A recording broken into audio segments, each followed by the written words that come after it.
How to report fraud or suspicious activity to Wells Fargo. To report fraud or suspicious activity to Wells Fargo, you may follow up the steps. So, what you may do is once you're on the Wells Fargo, the official website, you can directly contact the customer service line or the number on the back of your card or use the Wells Fargo application for that. So you may just head over to their website. We have this online banking help for Wells Fargo.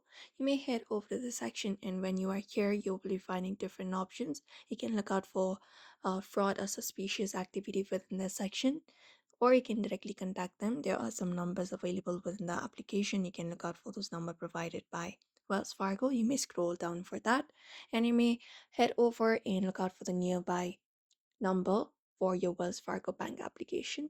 After that, schedule an appointment to speak with the banker or with the person, or you can do that online as well.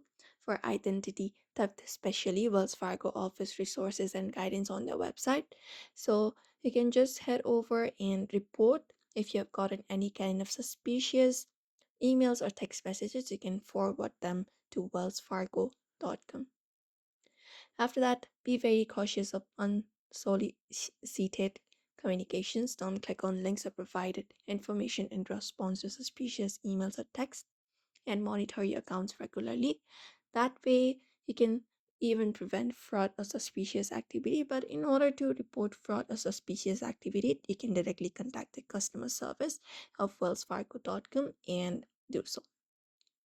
So therefore, that is it. You may follow up this method if you would like to report fraud or suspicious activity for Wells Fargo as well. So I hope this video was helpful. Give it a thumbs up and subscribe for more tips and tutorials.